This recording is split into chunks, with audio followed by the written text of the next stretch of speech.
Hello guys, good morning and welcome to my YouTube video.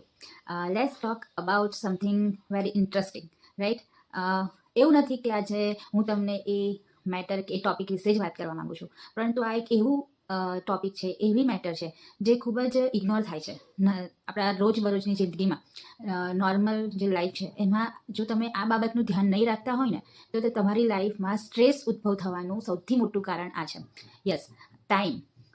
ખૂબ જ time વિશે એક ઇમ્પોર્ટન્ટ વસ્તુ છે. ટાઈમ એ ખૂબ જ ઇમ્પોર્ટન્ટ છે અને ટાઈમ વિશે જો આપણને ખ્યાલ ના હોય તો આપણા 24 કલાક ક્યાં જતા રહેશે એ તમને અને આપણને ખબર પણ રહેતી નથી, રાઈટ? ટાઈમ મેનેજમેન્ટ, મારા માટે તો ટાઈમ એ ખૂબ જ એટલે કહેવાય ને લાઈફ છે. લાઈફ એ ટાઈમ છે, પ્રેઝન્ટ મોમેન્ટ એ ટાઈમ છે. જેટલું ટાઈમ તમે અરેન્જ કરશો, જેટલો ટાઈમ તમે મેનેજ કરશો ને એટલી તમારી લાઈફ મેનેજ થશે, એટલી તમારી લાઈફ એક ડિસિપ્લિન મેનરમાં જશે. પરંતુ આ કરવાનું કારણ શું? કેમ આપણે આપણા ટાઈમને મેનેજ કરવું જોઈએ?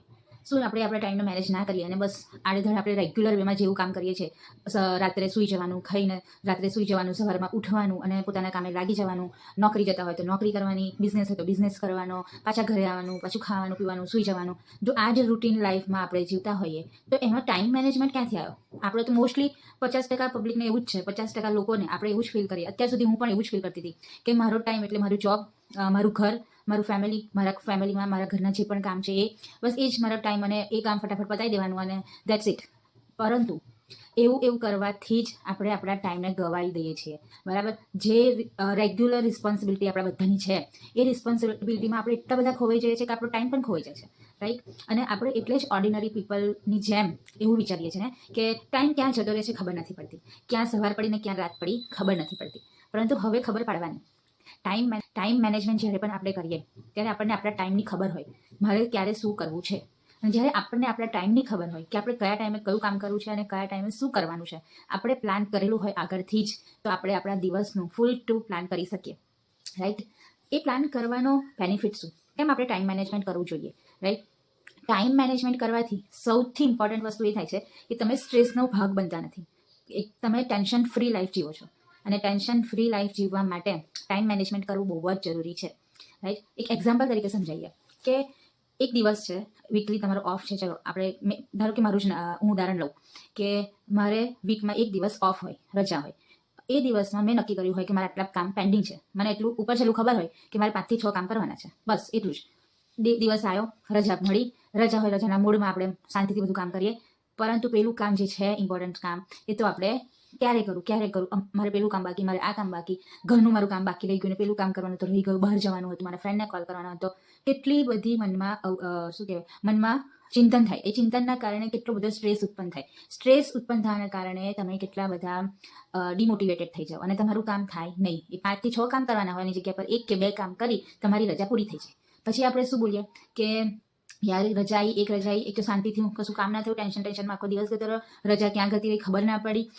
અને એક રજા હોય છે એમાં આટલા બધા કામ હોય છે, બને તો આપણી તો લાઈફ જ શું છે, કોઈ એન્જોયમેન્ટ નથી મળતું. બસ નોકરી કરો, એક દિવસ રજા મળે એમાં ઘરના કામ કરો, પેલા ઇમ્પોર્ટન્ટ કામ ખૂટતા જ નથી. કેટલા બધા નેગેટિવ સેન્ટેન્સ આપણે વિચારી લઈએ છીએ અને એ નેગેટિવ સેન્ટેન્સ ને નેગેટિવ થોટના કારણે આપણે કેટલા ડિમોટિવેટેડ થઈ જઈએ છીએ, બરાબર?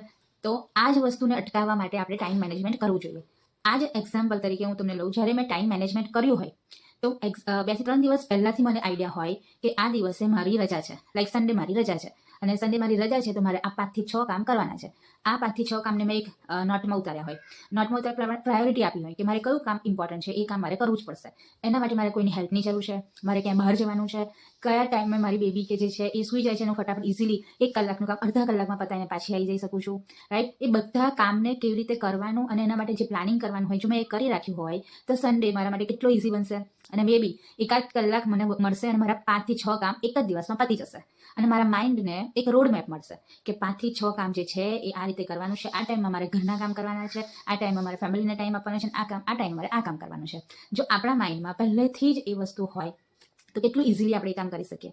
અને કેટલું સાંજ પડતાની સાથે બરાબર સાંજે મે બી હું ફેમિલી ટાઈમ આપું તો મને કેટલું સેટિસ્ફેક્શન મળશે કે મારો એક દિવસ હતો પણ મેં મારા કામ પતી ગયા પ્લસ ફેમિલીને ટાઈમ આપ્યો અને મારો દિવસ ખૂબ સારો ગયો. તો આપણે મોટિવેટેડ રહીશું, રાઈટ? એ મોટિવેશનનું કામ કરશે. ટાઈમ મેનેજમેન્ટ મોટિવેશનનું કામ કરશે અને જેનાથી તમે જાતે ઓટોમેટિક મોટિવેટેડ રહેશો. તમારે કોઈ કશું મોટિવેશનને સાંભળવાની જરૂર નહીં પડે, બરાબર? એટલે ટાઈમ મેનેજમેન્ટ એ જ વસ્તુ છે કે તમે ડિસિપ્લિન વેમાં તમારા કામને મેનેજ કરો પછી અને તમારા કામને એક્શનમાં ઉતારો ટાઈમ ટુ ટાઈમ, અને એનાથી જ તમારો સ્ટ્રેસ મેનેજ થશે અને તમે પોતાની જાતને એક મોટિવેટેડ ફીલ કરશો, બરાબર?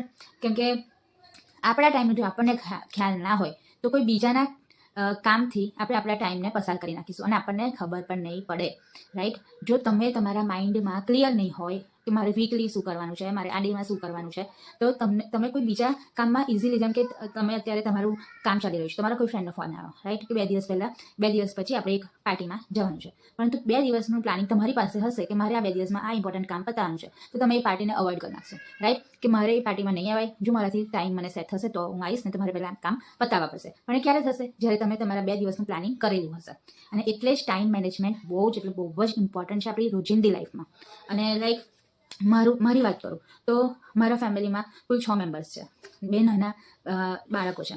એ લોકોનું સ્કૂલ ટાઈમિંગ, મારો જોબ ટાઈમિંગ, મારા હસબન્ડનો જોબ ટાઈમિંગ બધું ભેગું કરીએ તો 24 કલાકમાં તમે જો મને ખ્યાલ ના હોય કે મારો ટાઈમ હું કેવી રીતે મેનેજ કરીશ તો ખરેખરમાં સ્ટ્રેસવાળું વાતાવરણ ઊભું થાય. અને આ સિચ્યુએશનમાંથી હું પસાર થઈ ચૂકી છું કે ઘણા બધા સ્ટ્રેસ આપણે પોતાની બોડી પર અને પોતાના માઇન્ડમાં લઈ લેતા હોય છે કામના કારણે, કામના ચિંતનના કારણે, કેમ કે ટાઈમ મેનેજમેન્ટ આપણને કરતાં આવડતું નથી. જો ટાઈમ મેનેજમેન્ટ હું શીખી જાઉં તો એનાથી બેનિફિટ શું થશે? મને થશે, મારા ફેમિલી મેમ્બર્સને થશે, મારા આસપાસના લોકોને થશે, મારી પોતાની જાતને થશે, બરાબર? કેમ કે ટાઈમ મેનેજ ના કરવાથી ને બહુ જ બધા ગેરફાયદા થાય છે. અને ગેરફાયદામાં એ જ વસ્તુ છે કે તમારા 24 કલાકનું આપણને 24 કલાક ક્યાંય બગડી જતા હોય છે, ખબર નથી પડતી, રાઈટ? અને મેઇન તો એ કામ કરતાં પહેલાં કામના ચિંતન, કે આ કામ ક્યારે થશે, ક્યારે કરીશ, કયા ટાઈમે કરીશ, એવા વિચારોથી જ આપણું મન એકદમ ભારે થઈ જાય છે. અને મનનો ભાર એટલો બધો હોય છે ને કે આપણી પ્રોડક્ટિવિટી પર એનો ઇફેક્ટ પડે છે. એ પ્રોડક્ટિવિટી પર ઇફેક્ટ પડે એટલે બીજું કામ બગડે. આપણે એ કામમાં પણ આપણું મન ના લાગે, આપણે દિલથી જે કામ કરવા માંગતા હોય એ પણ ના થાય અને આપણા માઇન્ડમાં સતત ટેન્શન રહે, બરાબર? તો કેટલું બધું છે. જો ટાઈમ મેનેજ કરીએ તો આપણે કેટલા બેનિફિટ થાય છે. સેમ એઝ કે 24 કલાકમાં તમે તમારા ટાઈમનું મેનેજ કર્યું અને એ 24 કલાકમાં તમે પરફેક્ટ કેટલા કલાક ઊંઘવાનું છે, કેટલા કલાક જોબ છે, નવા ધોવાનું, આ તે બધું કામ કરી નાખ્યું અને એ જ એમાં તમને અડધો કલાકનો ટાઈમ તમને પોતાના માટે મળી ગયો. અડધો કલાક છે, કલાક છે, એ અડધા કલાકમાં તમે એક્સરસાઇઝ કરી, મેડિટેશન કર્યું, યા પછી કોઈ બુકને રીડ કરી, તો એ અડધા કલાક કે કલાક તો વીકલી 7 કલાક તમે રીડિંગમાં કાઢી નાખ્યા, એક્સરસાઇઝમાં કાઢી નાખ્યા. આખા મહિનામાં 30 થી 31 કલાક તમે તમારી જાત ઉપર આપ્યા. અને એનો બેનિફિટ કોને મળ્યો? ફર્સ્ટ ઓફ ઓલ તમારી પોતાની જાતને, તમારા પોતાના માઇન્ડને. તમારું નોલેજ અપગ્રેડ થયું, તમારી બોડી ફિટ બની અને તમે એકદમ ઇઝીલી બધું જ કામ કરી પણ નાખ્યું. એટલે તમારા કામનું સ્ટ્રેસ પણ ના થયું અને તમારી બોડીને પણ તમે ટાઈમ આપી શક્યા, તમારા માઇન્ડને ટાઈમ આપી શક્યા, તમારી કોઈ હોબીને તમે ટાઈમ આપી શક્યા. અને એ પર્સન કેટલું સેટિસ્ફેક્શન વાળું હશે, કેટલું હેપી હશે જ્યારે એ એની પોતાની ઈચ્છાથી કંઈક કરી શકતું હશે. એની ઈચ્છા હશે કે મારી ઈચ્છા હોય કે હું એક બુક રીડ કરું, પણ મારા ટાઈમમાં મને બુક રીડ કરવાનો ટાઈમ જ ના મળતો હોય તો સ્ટ્રેસ ફીલ થાય, ગિલ્ટી ફીલ થાય કે મને યાર મારે બુક વાંચવું છે પણ ટાઈમ નહીં મળતો. અને એ જ વસ્તુ આપણે જ્યારે ટાઈમ મેનેજમેન્ટની સાથે કરીએ અને કંઈક અડધો કલાક ટાઈમ કાઢીને મેં બુક રીડ કરી તો મારા માઇન્ડને કેટલું રિલેક્સ ફીલ થશે, મારી ઈચ્છા પૂરી થશે એટલે મને એક સેટિસ્ફેક્શનની લાગણી ઊભી થશે. અને એ વસ્તુ આપણા હ્યુમન નેચર માટે બહુ જરૂરી છે, આપણા પોતાની હેપીનેસ માટે જરૂરી છે, સેલ્ફ લવ માટે જરૂરી છે. તો આ ટાઈમ મેનેજમેન્ટથી આપણા લાઈફમાં એક પોઝિટિવ ઇમ્પેક્ટ આવે છે, રાઈટ? તો આજે ટાઈમ મેનેજમેન્ટ વિશે આપણે જે પણ વાત કરી છે એ વાતમાં જો તમને કંઈ એવું લાગ્યું હોય કે આ વસ્તુ યોગ્ય છે અને મારે પણ આ વસ્તુને ટાઈમ મેનેજમેન્ટને મારી લાઈફમાં અપનાવવી જોઈએ તો જરૂરથી એને ટ્રાય કરજો. અને મારી કંઈ હેલ્પની જરૂર હોય તો નીચે કોમેન્ટમાં જરૂરથી જણાવજો. Thank you so much.